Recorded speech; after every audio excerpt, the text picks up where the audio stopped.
Admiral Tim here. Now, someone we both know and love. I can't say any names here, can I?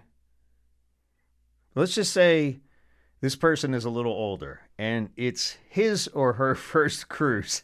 I'm being so vague and I hate that. And they had so many questions. This person had so many questions. What size ship? What ship do I need? Do I need to do an inside room, an outside room? What do I pack?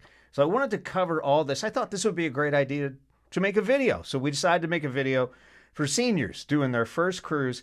This is everything you're going to need to know about taking your first cruise. Should I book it? Should I not book it? What cruise line should I go on? What's the best kind of ship? The best type of room? Again, what should I pack? Everything you need to know. How much is it going to cost? What about the excursions? What about the gratuities and the drink packages and the food and all that stuff? So I'm going to explain everything in this video. Normally it takes people months to figure this out, and I'm going to give it all to you in less than 30 minutes, I promise. So sit back, buckle up, and let's talk about cruising for seniors. So welcome to the world of cruising, Grandma. Oh, sugar, did I just give it away? Now, most people know that most cruises are over 60. They're a little older. They've been doing this for 20 or so years. And a lot of new people haven't really gotten into it yet, or they're afraid to cruise. So if you're over 60, you're in great company.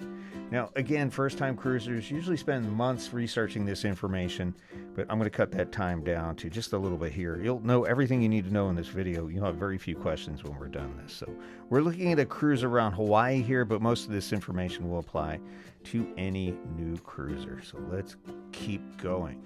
So why is cruising such a great vacation, and why is it so good for older travelers? Well, as we've explained before, it's all-inclusive. Everything you need is included, your meals, your entertainment, and your accommodations, bundled all together for one price, with usually no surprises unless you add some stuff on later, which we will talk about. You have medical access. You have onboard facilities usually with a nurse and a doctor available 24/7. Even if the medical center is closed, they are always available for emergencies, and that's awesome. And we've actually had the unfortunate circumstance to use that and see that in action. And again, since it's all inclusive, you're in your hotel. It's like a floating hotel. And we'll talk about this in a second, about people who have fear of being seasick.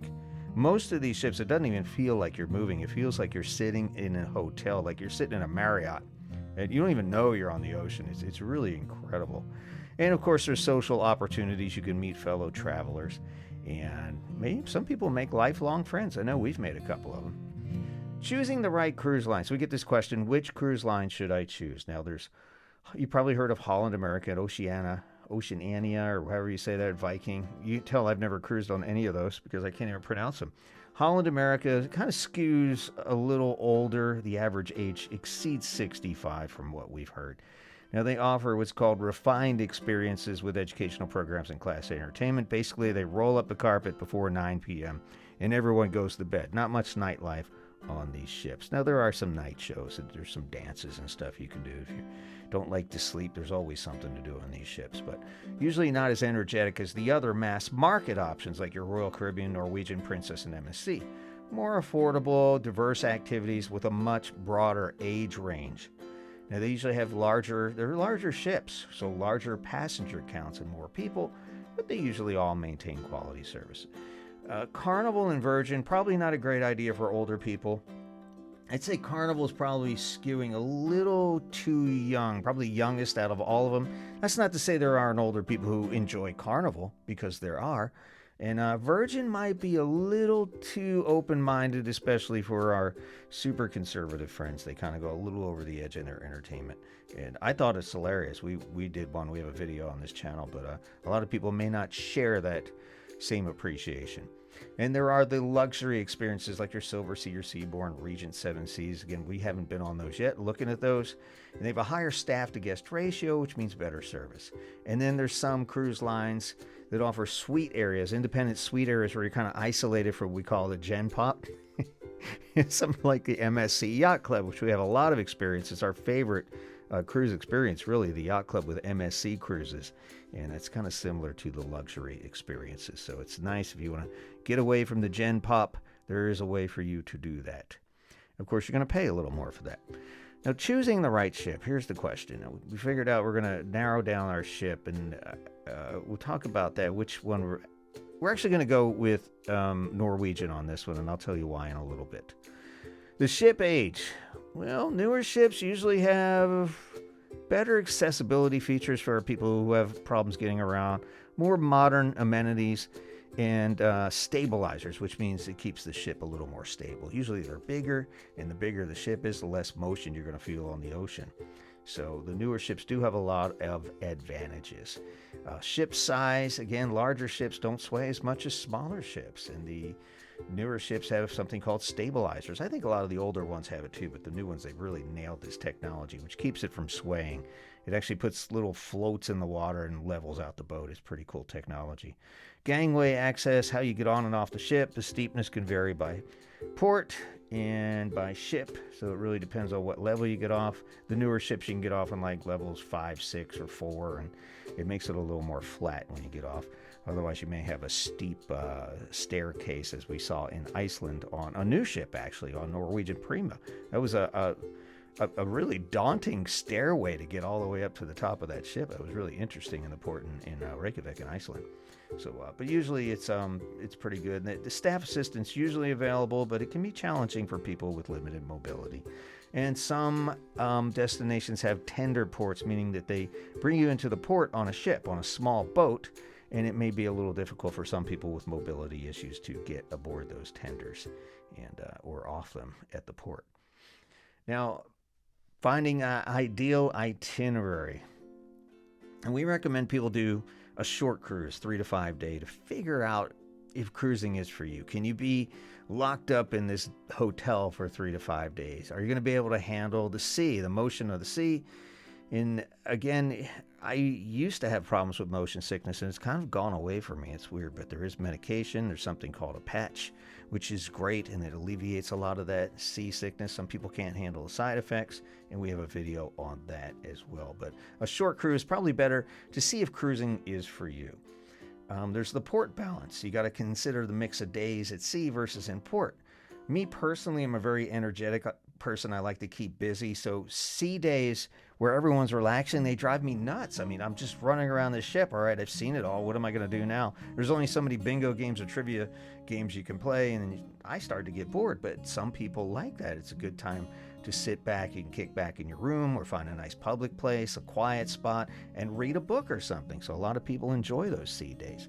Me, it drives me batty, but it really depends on your personality. Alaska, the Caribbean, Mediterranean, they offer a lot of senior-friendly experiences with varied shore excursions, a lot of them that are mobility enhanced. So if you got a wheelchair or something, you can usually do a lot of stuff, especially in the Bahamas, so that's great. And then there's river cruises, which we have not done yet. Very smaller vessels, but they just cruise on rivers. The rivers usually aren't as choppy. They have what they call cultural immersion and less walking, so that might be something you want to do. A lot of those happen in Europe.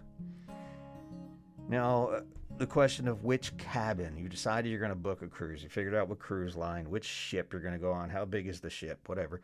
You're going to say, all right, which cabin should I select? Well, first of all, you got to figure out where you want to be. So the location, you want to be midship if you think that you're going to be affected by motion. Because if you look at something on the ocean, anything floating on the water, if you're like in the direct middle, that area is going to move the least. So you're going to be less affected by motion if that gives you problems. So try to get somewhere midship, meaning the mid-level. And when you look at the front and back of the ship, the forward and the aft, you want to be kind of in the middle, as close to the middle as you can with the least motion if you're affected by a motion sickness.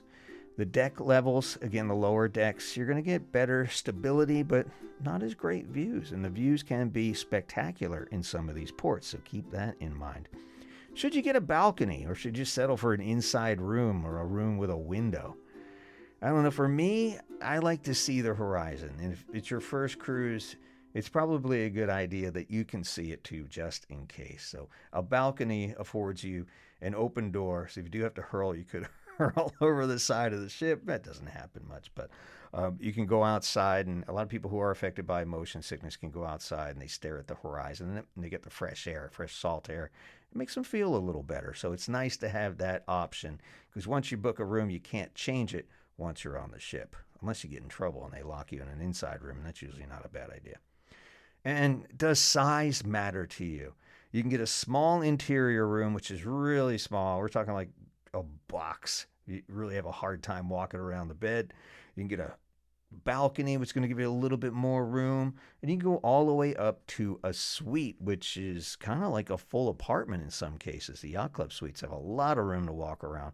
Really, two people don't really bump into each other. But in the smaller rooms, the interior rooms and the balcony rooms, you may feel a little crowded. So you've got to determine, can I stay in this small space for 3 to 7 or 14 days, however long your cruise is. For me, I like to have a little bit of space, especially on the longer ones. Health and medical considerations, we touched on this before. Now, if you have insurance coverage, they do have, I don't know if Medicare covers a lot of things. You really need to check with your state and your Medicare coverage to make sure that they're going to cover that. But in most cases, it's always better if you get travel insurance. Now, the cruise companies will sell you a policy. They'll try to sell you a policy. It's going to be expensive. It's going to be marked up because that's a huge profit center for the cruise company. So you can buy your own annual policy, which covers the same exact things. And that's what we did. We paid, I guess, about $500 for both of us. And it covers all our cruises, lost baggage, cancellation due to medical causes. And there's pages of stuff that they do and they don't cover. It'll also cover repatriation, if God forbid you need that. And also medical evacuation if you need to have a helicopter take you off the ship into a foreign facility. It's going to cover those charges too. Your insurance is going to cover that. Or if you don't have it, you may be forced to pay that out of your own pocket. And that could be pretty pricey, upwards of a couple $100,000. So keep that in mind. Always better to be safe than sorry, especially at Felicia's age. We always recommend people pack some extra medication in case you spill some on the floor, down the sink. And or sometimes your cruise length can be extended. If you're in hurricane season, they may have to sail around the storm and they could extend your cruise for a couple of days. Fortunately, you don't have to pay for that, but you want to make sure that you have adequate medication if it's something you have to take every day.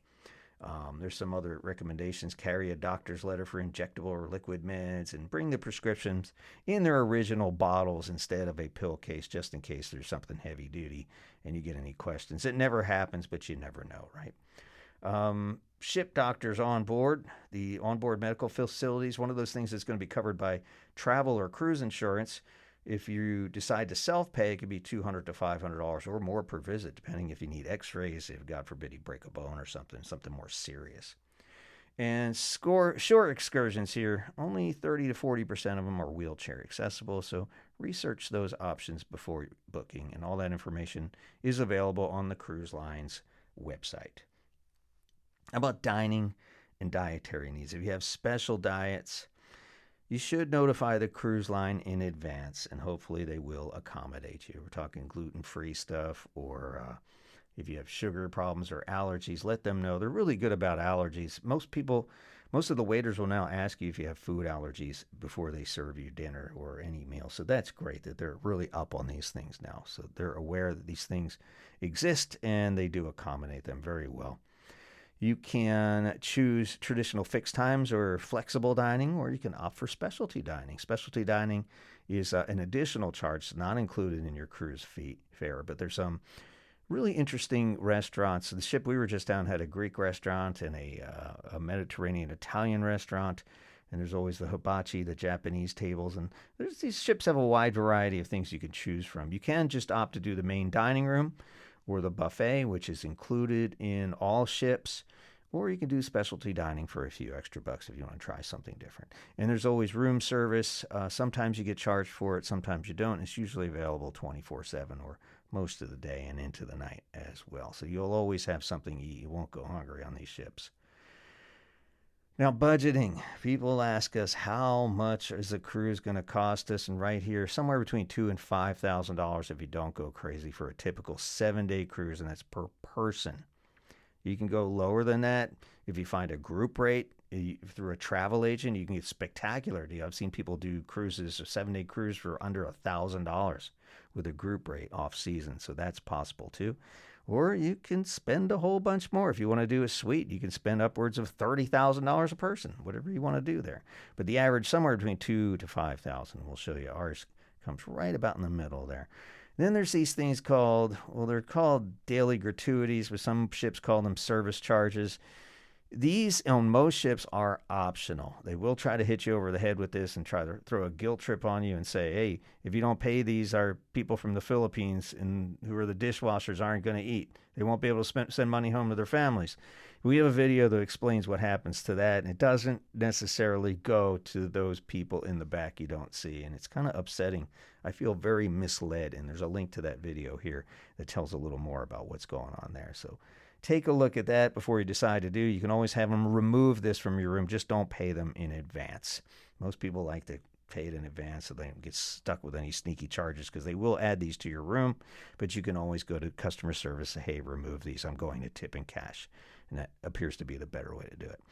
Beverage packages, $65 to $80. And that's your daily cost if you're a big drinker, if you want unlimited martinis or you want that wine to keep flowing. Or you can pay per drink. I mean, it really depends how much you drink. The beverage package really isn't worth it unless you're doing, I think we factored about 6 to 7 mixed drinks a day. And that adds up pretty quick, because if you're sitting around on a sea day and you have nothing else to do and you're going to have a Bloody Mary in the morning, maybe a mimosa, there's 2, maybe 3, a couple beers with lunch, so you're up to 5, and then 2 or 3 for dinner, and you could be up to 8. So for some people it makes sense. For other people it might not. You can pay as you go, and it comes out to about the same price. So if you're a big drinker, pick up the beverage package. If not, you don't need it. And sodas are usually extra as part of that drink package too. I think Disney Cruise Lines is the only one that includes Coca-Cola and sodas for no additional charge. Everybody else charges you. I've seen upwards of $4 for a soda, so keep that in mind. And your shore excursions, when you do go into a port, if you want to take a tour of a new place you've never been to before, the average cost is $75 to $150. The Hawaii cruise we're looking at is actually in the neighborhood of $200 to $300 per excursion per person. So we'll talk about it a little later in this video, how that's going down. Now, what to pack? That's a big question, right? I always tell people to pack light but thorough, right? Pack what you're going to need. And of course, with the airlines, if you're going to fly into your cruise port, you're going to be limited to your suitcase weighing 50 pounds or less, unless you're flying first class or business class, and you get up to 70, I believe. Or they're going to charge you a ridiculous amount to check your bags. So pack light. Light clothing is the best, but do remember your medication. Pack comfortable shoes. And they are formal nights on ships, but they're largely voluntary now. They're almost always optional. But if you like to dress up and gussy up, then find something a little lighter. Don't bring your heaviest stuff, because you are on the ocean, although it does get cold inside some of these cruise areas. But a lot of the parties are on the deck, and a lot of areas are tropical. So light, but, thorough. You can wear stuff twice. People do that all the time. And power strips. Well, there's a whole big thing happening with power strips now, where you can bring them on some cruise lines and they don't want them on others, because they said that they're potentially a fire hazard, especially the surge protectors. So a lot of cruise security men are removing those from suitcases, and you can wait in line and get them back when you get back, but it's usually not worth it. So there's usually enough outlets in the rooms, especially on the newer ships. On some of the older ships, you may have to fight for an outlet, or just alternate charging your phone or headphones or whatever. But just know that power strips are becoming less and less allowed on cruise ships. So we do have a cruise packing tip video, several of them, for more information, and we'll link that to this video as well. All right, so embarkation day. This is the day you're leaving. Now, always, unless you're local. We used to live near Port Canaveral, so we could just drive up there in the morning.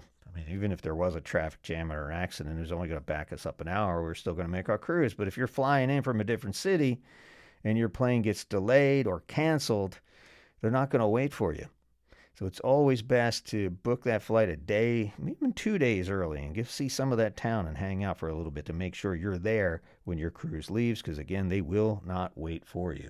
That's one of those things that the cruise insurance may cover. If you have a delay, they will pay to help you catch the ship at the next port if you need to fly to the next port, or if something gets canceled, there's remuneration for that as well.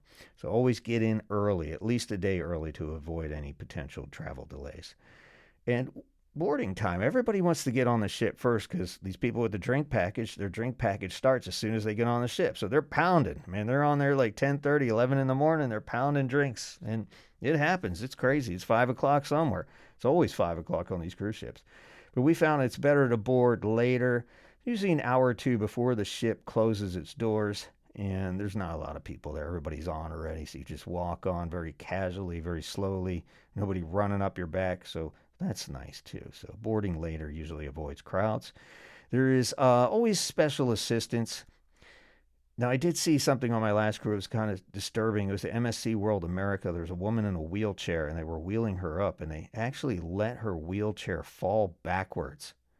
And she looked like she was okay, thank God. But I mean, this was a person from the cruise line or from the port helped her, was pushing her on the wheelchair, and somehow that gangway was tipped the wrong way or something happened, and she fell backwards. It fell out of her chair. So make sure you have services, and if you go on a little later, they're going to take their time and probably, hopefully, be a little more careful if you go on a little later, so keep that in mind. Things happen. And always keep your meds with you, your medications, your prescription medications and valuables. And some people say keep a change of clothes with you too, just in case they lose your luggage. Never happens on cruises, but you never know. It could happen, right? All right, so you want to learn more about these cruises, more than I've just told you. I've given you the basic, the important information. I'm going to give you some more as we're going to go. We're actually going to go through the process of booking a cruise online. And I'll show you how that works too. But there's a lot of online communities. There's something called Cruise Critic, which most of the members are complaining about cruises, but you can learn a lot from people's bad experiences. So it might be helpful to go to Cruise Critic and look up your cruise ship and see what kind of experiences your peers have had, right? And there's almost always a Facebook group specific to your cruise line and specific to your cruise. People will host pages like, if you're booking a Norwegian cruise for September 7th, there's probably a group of a couple hundred people who are also on that cruise, and they may have a lot of the same questions you have. So if you're on Facebook, not a bad idea to jump in that group. Even if you don't participate, just kind of keep your eyes on it and see what's going on and be ready for whatever. That's great too. Travel agents specialized in senior cruises can provide some professional guidance, or cruise line accessibility departments also offer detailed accommodation information if you have some trouble getting around. And also do your homework on your Medicare or your insurance coverage and make sure that they cover where you're going to be. If you're going to be out of the country, make sure they have some kind of rider or something that says, hey, yeah, if you fall and break your leg in the Bahamas, we're going to cover you, or we're not going to cover you. And that will indicate whether you should buy some travel insurance. And again, we have a video on travel insurance. We think it's a good idea, and we buy it all the time. I think it's a brilliant idea just to cover yourself, just to get a couple $100 a year. It's a lot cheaper than buying it through the cruise lines, especially if you love cruising. You're going to do it a lot. Now you've already got coverage that follows you through flights and everything. All right, so we mentioned we're booking a Hawaiian cruise for somebody's special birthday. I can't tell you who that person is or how old they are, but it's a monumental birthday, and also it'll be Felicia's birthday as well. So we decided we're going to do a circumnavigation of Hawaii. That was a big word for me. So a lot of cruises begin, stop, or end in Hawaii, but only one, the NCL Pride of America, does all the islands from, well, not all the islands because there's too many, but most of the big ones you want to see from start to finish. It's called Pride of America, and it leaves every Saturday all year around, and it visits Maui for 2 days, the Big Island for 2 days, and Kauai for 1.5 days, and then it goes back to Oahu, and you can plan your own little trips at Oahu, and they also have a package where they have guided tours before your cruise. So that is nice too. What's really cool about Norwegian's Pride of America cruise is you don't have to spend 5 days at sea cruising from San Diego, LA, or Vancouver to get to Hawaii. That's a lot of sea days, man. Even for people who like sea days, I think 5 is a little much. It's 5 there and 5 back. They do have one ways as well where you can cruise in for 5 days and then fly back, which makes a little more sense. But that 5 in and 5 out, it's a lot of sea days, man. Some people love it. It's great. But this one, You fly right into Oahu, and then you cruise around there, and then you get out and you fly home from there. So there's no sea days. Every day you're stopping at a different port, and I love that personally. It is the only U.S. flagged cruise ship, and it features an American crew, which a lot of people like. I mean, it's cool to see American people in a cruise ship. It's kind of unusual. We've never seen it, and I'm actually looking forward to seeing if they have different approaches to things and different attitudes. So, and since it's all in the U.S., if you're an American citizen, you don't need a passport. You will need your star ID to fly to get there and probably to board the cruise as well. Now, the cons, there's always a dark side of everything. Pride of America is an older ship. It was renovated in 2023, but it's not going to have the same level of modern amenities and features like the new restaurant types of things and some of the other newer ships that cruise to Hawaii from Celebrity and Royal Caribbean. So you can see some of the specs here: 80,000 gross tons, 2,150 guests. So it's a little smaller than the newer ships. And that's good to know because, again, that stability could be an issue. But the Pacific is pretty calm around Hawaii usually, so you should be in pretty good shape. The reviews on the food quality are going to be mixed, as you will see on social media. Some people say it's mediocre or salty, but people complain about the food on every cruise. So there's no casino on Pride of America because it is in American and they don't have a casino license. And again, the prices will be a little higher since it is an American crew. And we can compare. We just went on Prima last year, which is one of their newest ships. And you can see it's 143 gross tons versus 80,000. So almost twice the size. And it can accommodate 4,000 passengers versus only 2,150 on Pride of America. 15 decks versus 20 decks and less crew members. So there is a significant size difference. If you're used to big ships and you've done cruises before, you may notice the difference. However, it's this young lady's first cruise, so she's not going to know it's going to be big, bright, and shiny to her, and she's going to think it's wonderful. And then we do take her, if she does love it, when she does love it, she'll go on a bigger ship, and she'll be like, wow, I didn't even know this was possible. So it'll be even more magical for her. All right, so let's go through the process of actually booking this thing. We'll get some pricing for you and how this actually works if you book it yourself online through the cruise ship. So this is Norwegian's website. It is May of 2025. And I see this nice cruise starting at $1,700 a person. That's a pretty good deal for a 7-night cruise. And again, that includes your food and your hotel, and it's all included. Everything's there. So you can scroll down, you can see how the prices go up, and you can check how the seasonality goes. Look at this. Starts in December, it goes up to $7,000. People love those Christmas cruises around Hawaii. So, and it also gives you the different levels here. So I'm going to go with a balcony. I'm just going to stay mid-level, which I would recommend for a first-time cruiser. You don't want to really go crazy on your suite because you may hate it. You may end up getting off the ship and just flying home because you can't stand it. Who knows? So let's start with a balcony. There's a bunch of different types of balconies on this particular ship. Now I'm going to go with I can get the balcony, I can get the family balcony, or I can get the large balcony. I don't want to do the aft-facing balcony because I did that on Norwegian Sun, and I ended up getting soot from the smokestack all over me. So I don't want to do that again. And knowing this is an older ship, I don't want to do that. So I'm just going to go with a large balcony, and it's $100 more, and that's per person. All right, so it's going to tell me a little bit about there. They don't have a real good picture of it.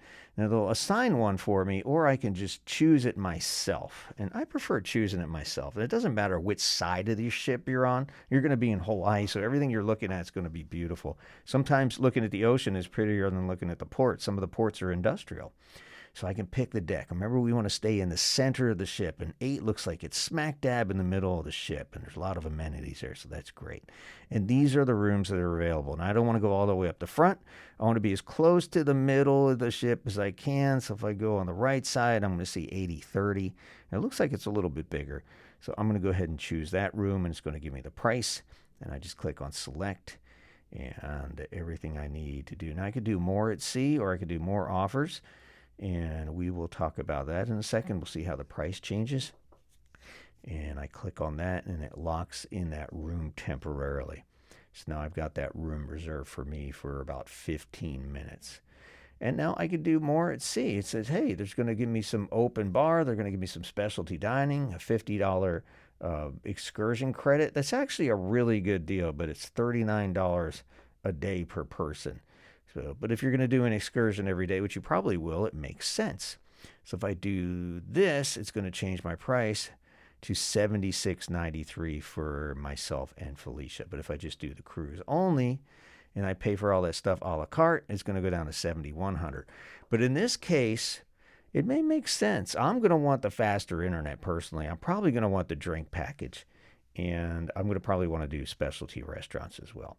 There is also an option for free airfare for the second guest, but then I've heard they're kind of wonky on this, Norwegian, in terms of booking it. They wait till the last minute, and it's going to be some luggage you're going to be putting with the luggage. It's not that bad, but you're going to have coach seats, and it might be a really weird flight at a really weird hour, so I decided not to do that. I'll book my own flights. Now, there it is, $7,100 for both of us, $7,153.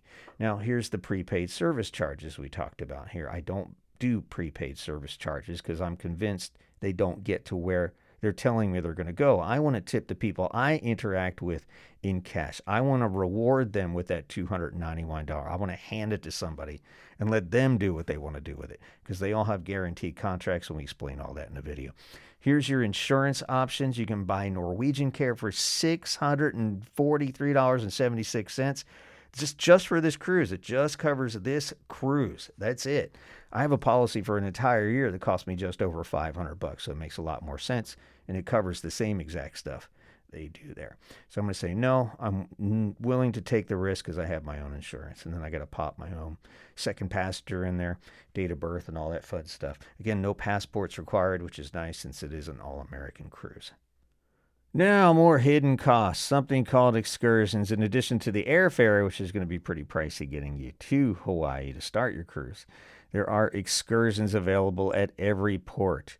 And it lists it by activity level. You can actually click on these things and filter them.